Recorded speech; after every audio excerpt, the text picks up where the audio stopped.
Buenas tardes, hermanos, Dios les bendiga.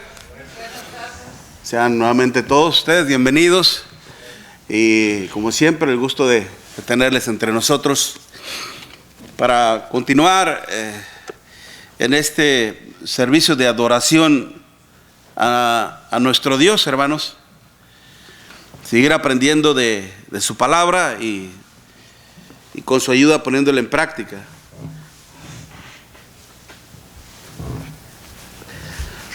Seguimos luchando un poco con las alergias, ¿no? Que no nos dejan. La semana pasada, la antepasada más bien, porque la pasada fue el convivio, no tuvimos servicio en la tarde, si no mal recuerdo, pero empezamos a hablar de este tema acerca de estar perfectamente unidos en Dios. La perfección en la unidad con nuestro Dios y el estar unidos, ya hablábamos en cuanto a ello, ser parte de la esencia de nuestro Dios, ser parte misma de su, no solamente de su moralidad, de su propósito y de su vida misma, ¿no? En donde precisamente nuestro Señor Jesucristo, allá en Juan capítulo 17, rogaba al Padre en cuanto al hecho de estar unidos. Si vamos allá en Juan capítulo 17 para recordar el texto, Juan capítulo 17,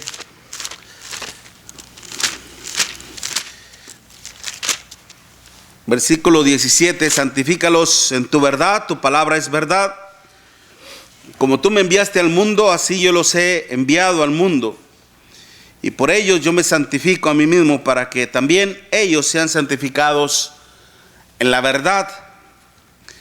Mas no ruego solamente por esto, sino también por los que han de creer en mí por la palabra de ellos, para que todos sean uno. Como tú, Padre, en mí y yo en ti, que también ellos sean uno en nosotros, para que el mundo crea que tú me enviaste. ¿Okay? Hasta ahí la escritura, hermanos. Y bueno, hablábamos también en cuanto a las bases principales para que la iglesia pudiera cumplir con esa petición de nuestro Dios. No solamente hay que dejarle toda la tarea, todo el trabajo a nuestro Dios, también tenemos que poner de nuestra parte. Ciertamente nuestro Señor Jesucristo, rogando al Padre por ello, y es por eso que el Padre también ha hecho y ha dado lo que tenía que darnos y que hacer para que la iglesia pudiera llevar a cabo su obra, su labor aquí en este mundo.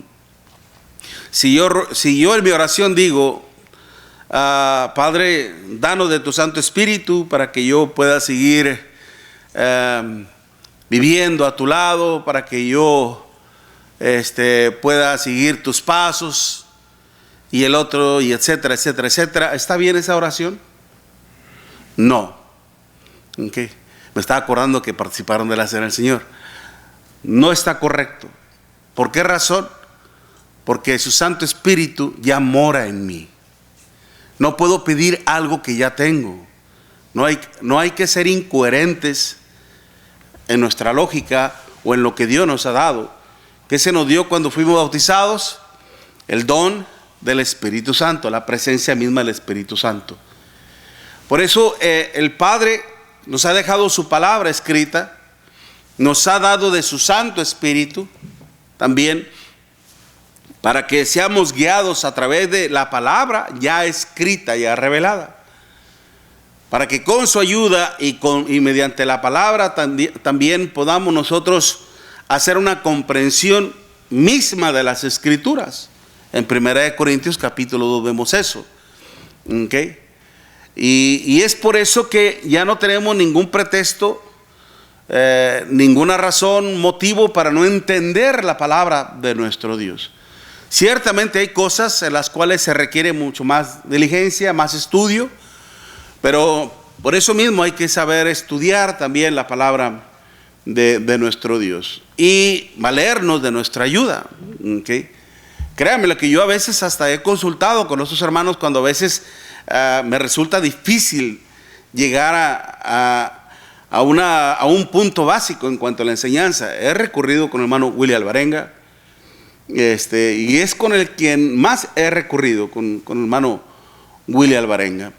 Okay, cuando a veces tengo alguna duda o algo, y a veces le digo, hermano, ¿tienes algún comentario o algo?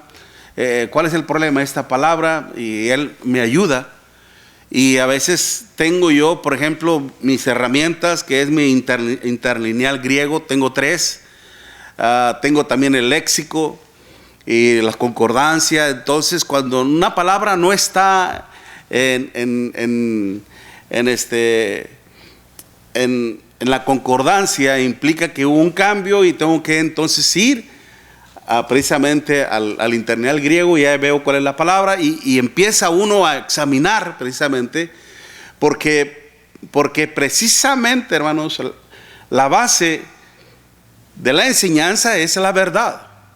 De ahí principia de hacer una correcta interpretación de la palabra, explicarla también para luego ilustrarla y después aplicarla. Pero por eso es muy importante que nosotros examinemos bien la palabra para no desviarnos. La semana pasada yo les hablaba, ¿se acuerdan de aquel hermano que lo invitaron a predicar y que empezó su bosquejo y luego después se paraba y le decía, hermano, entonas un himno, ¿verdad?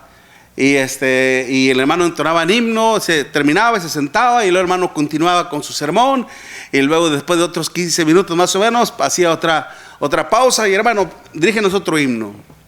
Y decíamos, yo cuando vi eso dije, yo esto nunca lo he visto. En mi vida como cristiano nunca había visto cosas así en la adoración a nuestro Dios. Y decíamos, ¿por qué nos atrevemos a hacer ciertas cosas así? Okay. Y decíamos, porque a veces, ¿qué es lo que intenta el predicador o el ministro? Protagonismo.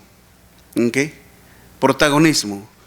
Porque quiere que cuando usted se vaya, que usted diga, estuvo bien bonito la clase, estuvo bien bonito el servicio, estuvo muy interesante, y qué bueno que a veces se cambian cosas y esto y lo otro. Y hasta a veces se nos juzga como una mente cuadrada a nosotros los que queremos apegarnos a la verdad de nuestro Dios. Tú eres una mente cuadrada. ¿Qué significa una mente cuadrada? Así y asá. Es decir, que no te quieres salir de ahí.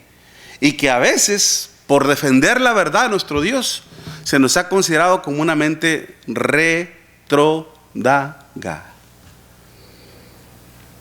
¿Usted sabe lo que significa eso? Una mente que no avanza. Una mente que se quedó en el retroceso, atrás. Una mente que ya no maquina, ya no trabaja. Y pues así a veces nos consideran. Okay. Y es por eso que lamentablemente tenemos grandes desafíos en la iglesia. Y principalmente nosotros como cristianos tenemos el gran desafío de permanecer en la verdad de nuestro Dios. Decíamos que la primer base que el Señor nos presenta precisamente a nuestro Señor Jesucristo decía, santifícalos ¿en qué? En tu verdad. Tu palabra es verdad. Y la palabra en el griego es logos. Logos, hermano, que precisamente implica el verbo que es palabra. Cuando se habla de que en el principio era el verbo, y el verbo era con Dios, y el verbo es Dios, yo me encontré con una traducción que es paráfrasis, una Biblia que es paráfrasis, y dice así: en el principio era Cristo, y Cristo era con Dios, y Cristo es Dios. Tremendo, ¿no cree usted? ¿Por qué? Porque precisamente cuando nació nuestro Señor Jesucristo, cuando vino a este mundo, vino precisamente a darle vida a la palabra una vez dicha por su Padre. Las profecías, primero al principio. Viene el Señor, ¿y a qué vino? A cumplir. Al darle cumplimiento, le está dando vida a la palabra escrita. Le está dando vida al pensamiento mismo de nuestro Dios. ¿Cuán importante es entonces permanecer en la palabra de nuestro Dios. Santifícalos en tu verdad. Tu palabra es verdad. Lamentablemente, hermanos, a veces muchos se han desviado de la palabra. Él mismo le decía a los judíos: si vosotros permaneciereis en mi palabra, seréis verdaderamente mis discípulos. En Mateo todavía capítulo 18, capítulo 7, del versículo 28 en adelante: el que permaneciera en mis palabras, yo le compararé, ¿verdad? Mas el que no permaneciere en mis palabras, yo le compararé a un hombre necio. Que primero un hombre sabio, el que la guarda. Porque precisamente en esto, y es que esto es una cuestión de vida o muerte, hermanos. El mantenernos unidos en la palabra es una cuestión de vida o muerte. Mire, vaya conmigo rápidamente en Deuteronomio capítulo 6 o 4, a ver, permítame tantito. Deuteronomio 4,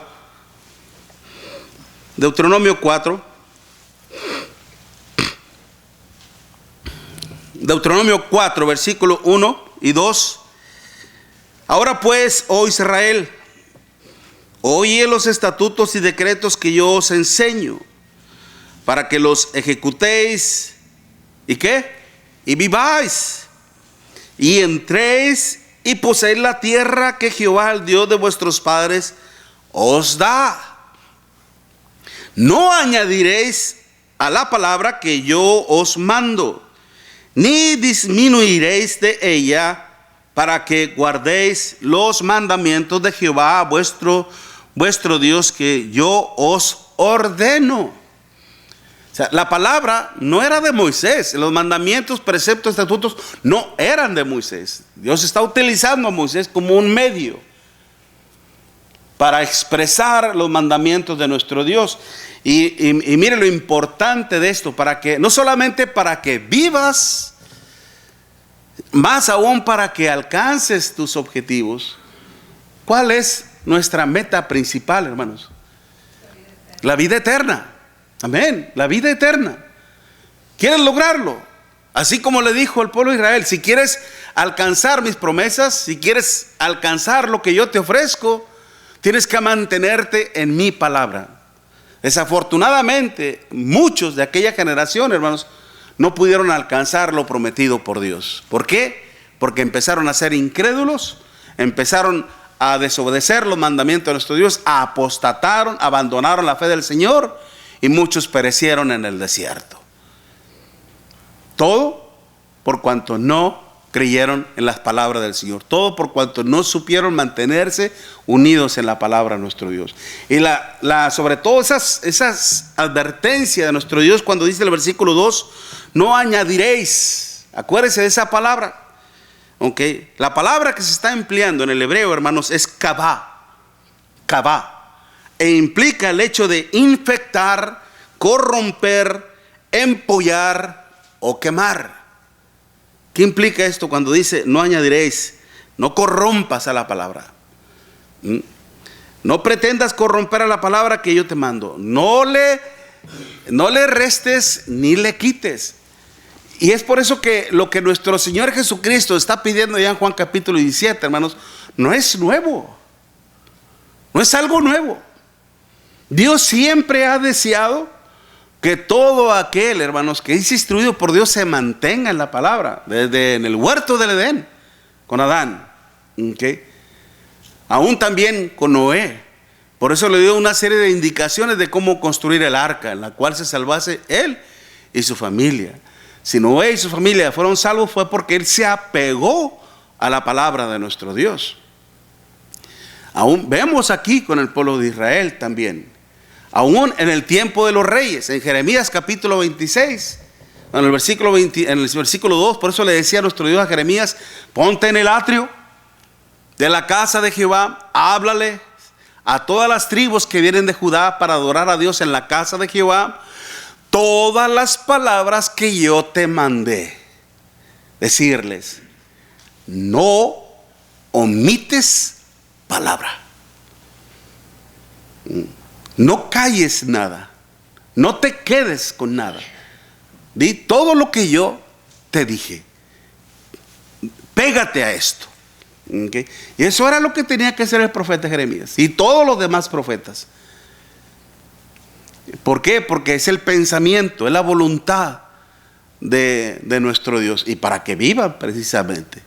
Por eso Jeremías decía, quizás oigan, decía nuestro Dios, quizás oigan y se arrepientan de su mal camino, y me arrepentiré yo del mal que pienso hacerles. Pero si no hacen lo que yo les mando, entonces va a pasar esto. ¿Okay? Tiene la advertencia. Por eso hay en la Biblia encontramos perímetros o parámetros, lineamientos o límites en los cuales uno tiene que basarse precisamente para mantenerse dentro de la palabra de nuestro Dios. Primera de Pedro 4:11. Si alguno habla, hable conforme a las palabras de Dios. Si alguno ministra, ministre conforme al poder que Dios da, para que en todo sea Dios glorificado. ¿Okay? Aún segunda de Juan, versículo 9. Cualquiera que se extravía y no persevere en la doctrina de Cristo, ¿qué dice? No tiene a Dios. El que persevera en la doctrina de Cristo, ese sí tiene al Padre y al Hijo. Por eso la responsabilidad no solamente recae para los que tomamos el púlpito. La responsabilidad no solamente recae, hermanos, para los que ministramos la palabra, sino aún también para todo el pueblo, ustedes. Por eso el Señor dice, probad a los espíritus. ¿Y son qué? Si son de Dios. ¿Ok? Es también su deber, es también su trabajo examinar que lo que uno está diciendo aquí vaya de acuerdo a la voluntad de nuestro Dios. Mientras nos mantengamos apegados a la palabra de nuestro Dios, hermanos, esa unidad se va a mantener. Pero no solamente el Señor nos dejó esto como base fundamental para la perfección y la unidad de nuestro Dios, sino aún también el segundo punto, lo que nuestro Señor Jesucristo que nos dejó. Siempre está la teoría, está la teoría, es decir, la enseñanza, y luego sigue la práctica, el ejemplo. Y mire lo que hace el Señor. Ahí mismo en Juan capítulo 17. Vamos a empezar el versículo 21. Juan 17, versículo 21. Dice, para que todos sean uno, como tú, oh Padre, en mí y yo en ti. Cheque bien eso. Que también ellos sean uno en nosotros, para que el mundo crea que tú me enviaste. Fíjese cuán la importancia de todo esto. El mundo crea. ¿Ok? Dice, la gloria que me diste yo les he dado, para que sean uno, así como nosotros. Nuevamente enfatiza, así como nosotros somos, ¿qué? Uno. Yo en ellos y tú en mí, para que sean perfectos en unidad, para que el mundo conozca nuevamente que tú me enviaste y que yo los he amado, y que yo los he amado a ellos como también a mí me has amado. Padre, aquellos que me has dado, quiero que donde yo estoy, también ellos estén conmigo, para que vean mi gloria que me has dado, porque me has amado desde antes de la fundación del mundo. Paremos hasta la escritura. Teoría. Ejemplo. Okay. El ejemplo, hermanos, está basada como clave perfecto de su amor abnegado. Un amor abnegado, como lo vemos en el versículo 23. Yo en ellos y tú en mí, para que sean perfectos en unidad, para que el mundo conozca que tú me enviaste y que los has amado a ellos como también a mí me has amado. Qué importante, aún el Hijo, hermanos, aún el Hijo en su humanidad, Él tuvo que aprender a ser obediente a nuestro Dios. Él también tuvo que sujetarse a su Padre. Y esto precisamente, Él mantenerse en la palabra de su Padre, dentro del propósito de su Padre, dentro del plan redentivo de nuestro Dios, hermanos, eso a él lo hacía mantenerse unido a su Padre. Por eso dice el versículo 21, para que todos sean uno, como tú, oh Padre, en mí y yo en ti. Y luego después dice en el versículo 22, la gloria que me diste yo les he dado para que sean uno, así como nosotros somos uno. Es decir, Dios, nuestro Señor Jesucristo, al mantenerse unido, apegado a su palabra, esto lo mantenía unido a su Padre. El Hijo y el Padre estaban unidos. Por algo son uno. No solamente en esencia como deidad. En su esencia como deidad, hermanos, tienen el mismo poder. Son iguales en cuanto a poder. Pero son uno en cuanto a moralidad. En el sentido que el mismo concepto, la misma idea de lo que es moral, son uno. Si el Padre es santo, ¿cómo tenía que ser el Hijo? Santo. ¿Okay? Si el Padre es un Dios abnegado, misericordioso, ¿cómo tenía que ser el Hijo? Igual, también. ¿Okay? El carácter que definía la esencia de nuestro Dios, hermanos, es el mismo que tiene el Hijo. Es por eso que son uno, no solamente en cuanto a poder, no solamente en cuanto a esencia, sino también aún en cuanto a propósito, que era redimir a la humanidad. Y esto sirve como ejemplo mismo, no solamente el amor abnegado, eso lo lleva a la unidad, a la unidad que vemos aún en la deidad misma.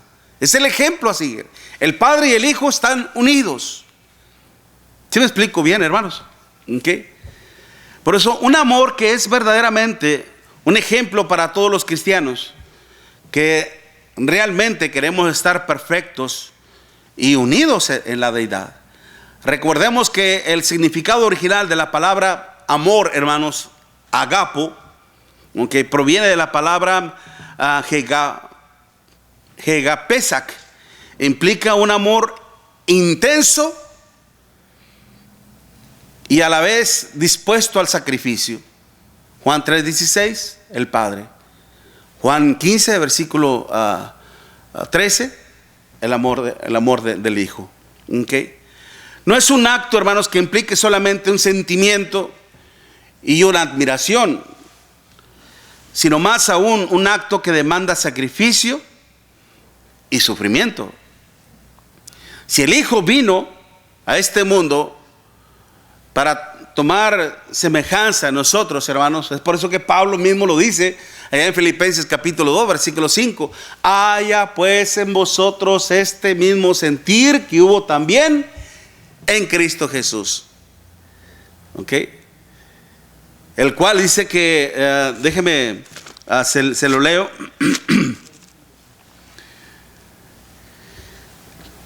El cual, siendo en forma de Dios, no estimó el ser igual a Dios como cosa que aferrarse, en el sentido de que él nunca discutió con su Padre, nunca renegó, nunca disputó, nunca discutió con su Padre, decir, no, ¿por qué tengo que yo ir? ¿Por qué tengo que abandonar mi gloria? Okay. Que vaya otro, etcétera, algo así. No, si esa es tu voluntad, yo voy. Okay.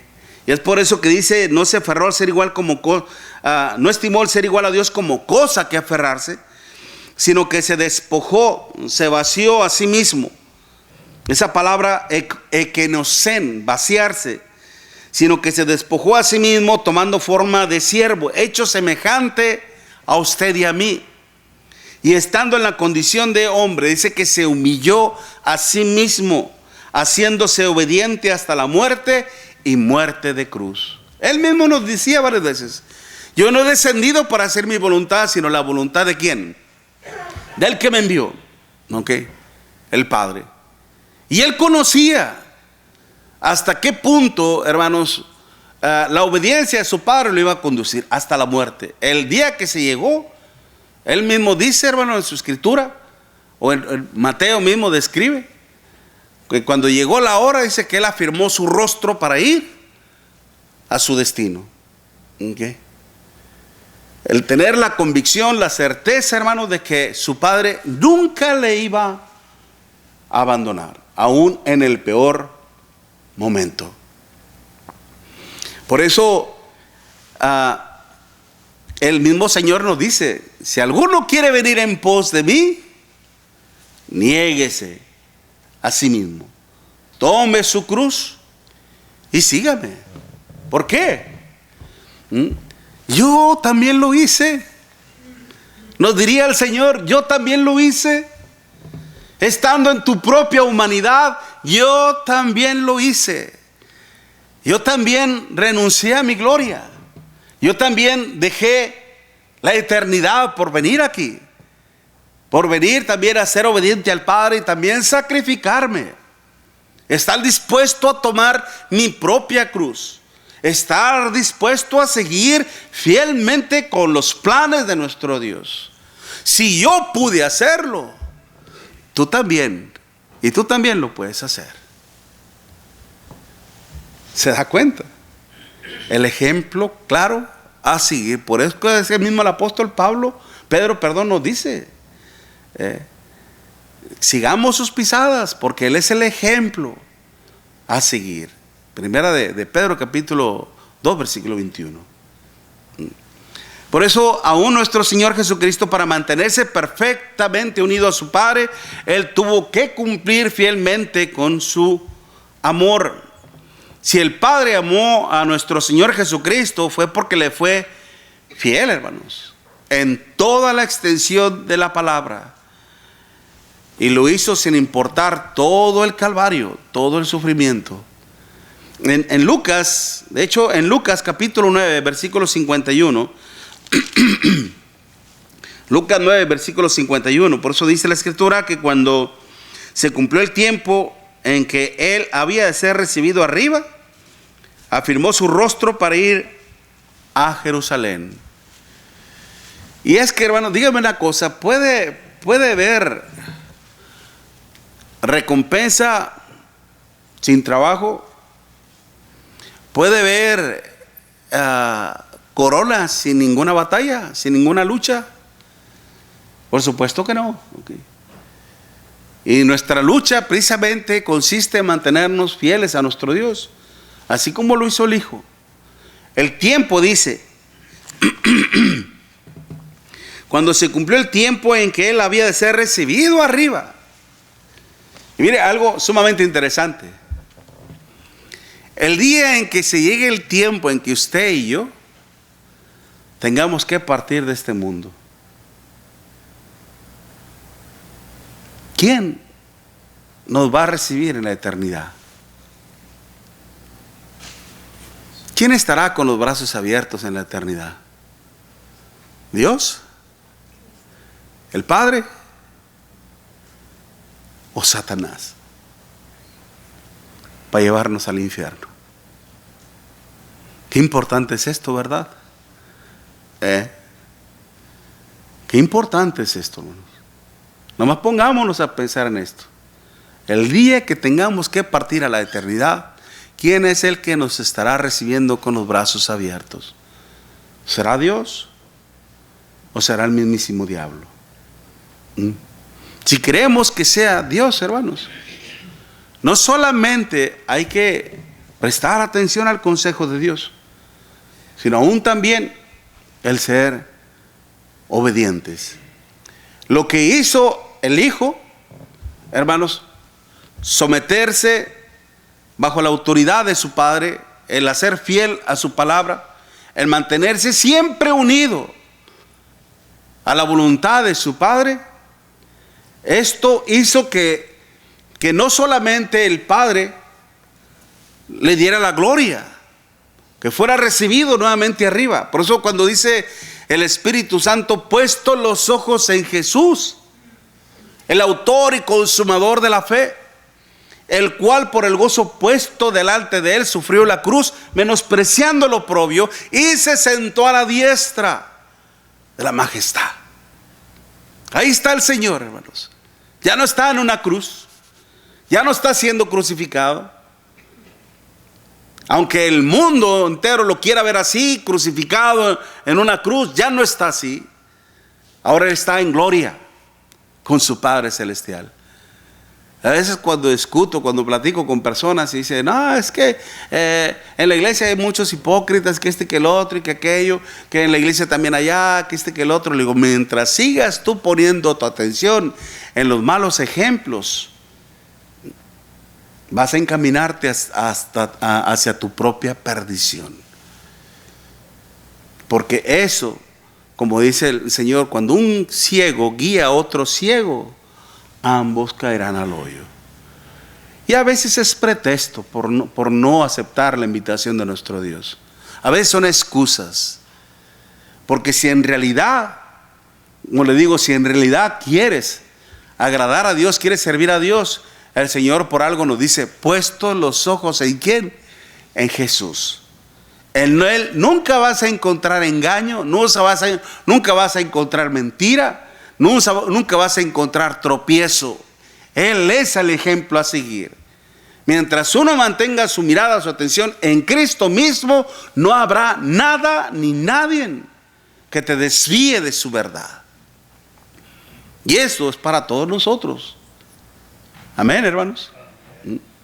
Por eso, qué importante, hermanos, era que sus discípulos también aprendieran esto.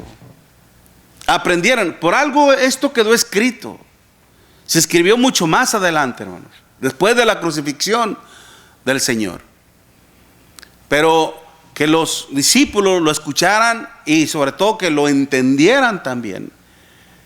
El Hijo y el Padre son uno, como el Espíritu Santo también, porque vendría a formar parte, o es parte más bien, más perfecto, es parte de esta unidad perfecta en la deidad. De hecho, mire, si usted va conmigo en Juan capítulo 14, Juan 14 versículo 26, Juan 14 versículo 26, más el Consolador, Juan 14 versículo 26, más el Consolador, el Espíritu Santo, a quien el Padre enviará en mi nombre, Él os enseñará todas las cosas y os recordará todo lo que yo os he dicho. Dos funciones importantes. Él os enseñará todas las cosas. ¿Qué implicaba eso? Que lo que necesitaba la iglesia, lo que necesitaba saber, en parte nuestro Señor Jesucristo nos lo vino a dar, pero habría más cosas todavía por revelar. ¿Okay? Y lo que iba a faltar, eso lo vendría a revelar el Espíritu Santo. Por eso mire, si va en Juan capítulo 16 y en el versículo 13, Juan 16 versículo 13, pero cuando venga el Espíritu de verdad, Él os guiará ¿a qué? A toda la verdad, porque no hablará por su propia cuenta. Démonos cuenta que aún el Espíritu Santo se apega ¿a qué? A la palabra de su Padre, se mantiene unido perfectamente en Dios, porque no hablará por su propia cuenta, sino que hablará todo lo que oyere. Y esto, hermanos, es como una punta de sencillo. ¿Cómo se dice? ¿Cómo se le llama eso cuando uno usa una cosa, esa puntiaguda de fierro para cincel? No, ¿cómo se llama, hermanos? Los que trabajan en la obra, que es como si un clavo gigante, grandote más bien. Así se llama cincel. ¿Cincel? Ok, pero en español. Ok, cincel, gracias, mi hermano. Ok. En el corazón de las personas, hermanos, que creen que aquellos que enseñan que el Espíritu Santo es simplemente una energía. Okay. Mire lo que está diciendo aquí el texto precisamente, sino que hablará el verbo, la acción, hablar, y luego dice todo lo que oyere, ¿okay? También. Y luego dice, y os hará saber las cosas que habrán de venir. Aún el Espíritu Santo, hermanos, recibió instrucción o enseñanza o es parte del plan de nuestro Dios, porque dice, se le dio a saber, ¿ok? Y hay cosas realmente que limitan nuestro conocimiento. ¿Cómo es posible? A ver, espérame, ¿que el Espíritu Santo no es Dios? No sé. Entonces, ¿el Padre le puede ocultar cosas al Espíritu Santo? Pues lo que vemos ahí, podemos decir que sí. Entonces no es Dios. ¿Okay? Diría, entonces no hay Dios. Sí, pero aún en la deidad hay jerarquía. Okay, está el Padre, el Hijo y el Espíritu Santo. Y tanto el Hijo como el Espíritu Santo, hermanos, se someten a la voluntad del Padre. Ahora bien, hay un texto en Deuteronomio capítulo 29 para nosotros, obviamente, Deuteronomio 29, donde dice que las cosas ocultas le pertenecen a Dios, ¿verdad? Amén. En Deuteronomio 29, versículo 29, las cosas secretas. Hay una traducción que dice ocultas. Las cosas secretas o ocultas, dice, pertenecen a Jehová nuestro Dios. Mas las reveladas son para nosotros y para nuestros hijos para siempre, para que cumplamos todas las palabras de esta ley. Quien refiriéndose a la ley de nuestro Dios que le había dado a Moisés. Pero las cosas ocultas, va a haber cosas, hermanos, aún en la deidad que tal vez sean incomprensibles, que no podamos entender, y esas cosas dejémoslas ahí. Pero el punto es, hermanos, de que aún el Espíritu Santo también se apegaba tanto a la verdad de nuestro Dios y a la unidad también, porque hacía lo que hacía el Padre. Por eso, si nosotros como congregación deseamos estar perfectamente unidos en la deidad, tenemos que estar perfectamente unidos principalmente en su amor. ¿Ok? Primero fue la verdad, ahora estamos siguiendo el ejemplo. Por eso Cristo revela la verdad, pero también revela el amor genuino, el amor verdadero. ¿Okay? El amor divino, que es sacrificial. También, como lo vemos ahí en Juan capítulo 17, versículo 23. Y por algo el Señor en su palabra nos decía, si me amáis, guardad mis mandamientos. La mejor prueba, la mejor evidencia de nuestro amor hacia el Padre es la obediencia. No podemos decir que amamos a Dios si no obedecemos a sus mandamientos. Mentimos cuando cometemos ese error. ¿Okay? Dispuestos también a amar a Dios por encima de todo, hermanos. ¿Okay? Por encima de todo. Como lo mirábamos allá en Marcos 8, versículo 34. De hecho, mire, si va conmigo, allá en la escritura, Marcos 8, versículo 34 y 35. Marcos 8, versículo 34 y 35. Llamando a la gente, a sus discípulos, les dijo: si alguno quiere venir en pos de mí, niéguese a sí mismo y tome su cruz y sígame. Si nuestro Señor Jesucristo tomó su propia cruz, fue para morir en ella, demostrando así que amaba a su Padre, nosotros también. Por eso dice: todo aquel que quiera salvar su vida, la perderá. Y todo aquel que pierda su vida por causa de mí y del Evangelio, la salvará. Okay. Por eso el estar dispuesto al sacrificio, cuando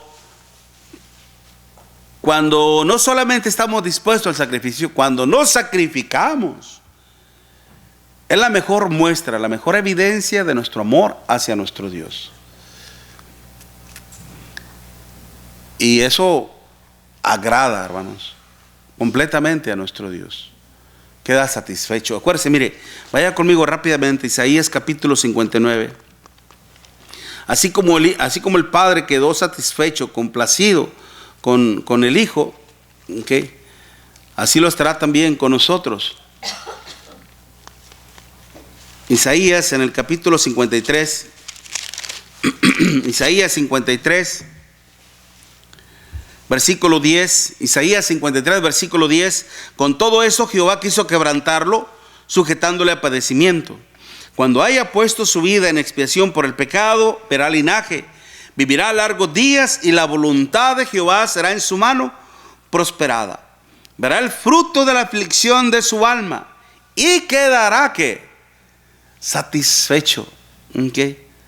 Por su conocimiento justificará a mi siervo justo a muchos y llevará la iniquidad de ellos. Ciertamente está hablando del Hijo, pero es el Hijo quien es el ejemplo a seguir de parte de todos nosotros. Si nosotros seguimos el ejemplo del Hijo, así como el Hijo complació a su Padre, así como el sacrificio del Hijo deleitó y complació y agradó a su Padre, así también el nuestro lo hará. Porque nos mantendremos también unidos en su amor. En su amor. ¿Cuán importante es esto? Sin importar, hermanos, que también nos encontremos con estorbos en el camino. ¿Usted cree que nuestro Señor Jesucristo, hermano, no tuvo estorbos?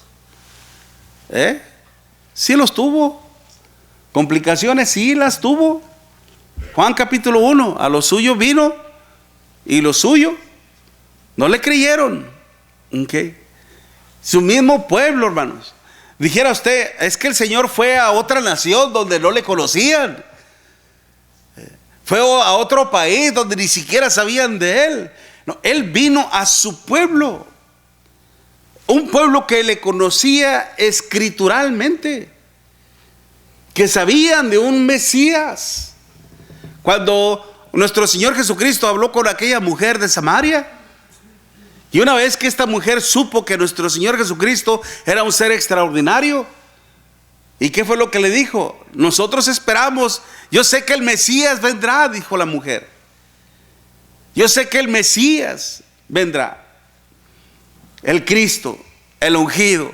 ¿Y qué fue lo que le dijo nuestro Señor Jesucristo? Yo soy con el que estás hablando, mujer. Tiró el garrafón del agua y corrió luego para allá en la aldea con sus demás hombres y venid, ved.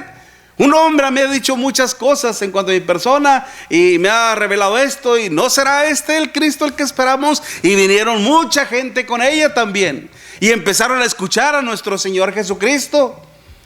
Y después dice la Escritura, dice, ahora ya creemos en Él, ya no solo porque tú lo dijiste, sino ahora porque le hemos visto y le hemos escuchado. Amén. Y el Señor dice, para que el mundo crea que tú me enviaste. Qué importante es esto, hermanos. Qué importante es esto. Mantenernos unidos en el amor de nuestro Dios. Pero que no sea un amor apache. ¿Sabes cuál es el amor apache, no? El amor del garrote con garrote. Paz, paz. No, de guerra contra guerra, ¿no? No. Que sea un amor genuino. Un amor verdadero. Un amor puro, el amor del Padre. Que nos sometamos a la voluntad de nuestro Dios, y esto nos va a ayudar en gran manera. Así que recordemos, hermanos, que para estar perfectamente unidos en la deidad de nuestro Dios, mantengámonos unidos en ¿qué? En su palabra, que es su verdad. Mantengámonos unidos en su amor perfecto. Y Dios mediante, la siguiente clave de su perfecta unidad es, hermanos, en conocer su gloria. Amén. Dios les bendiga, hermanos. Vamos a terminar con un himno y luego la oración. Y Dios les bendiga grandemente.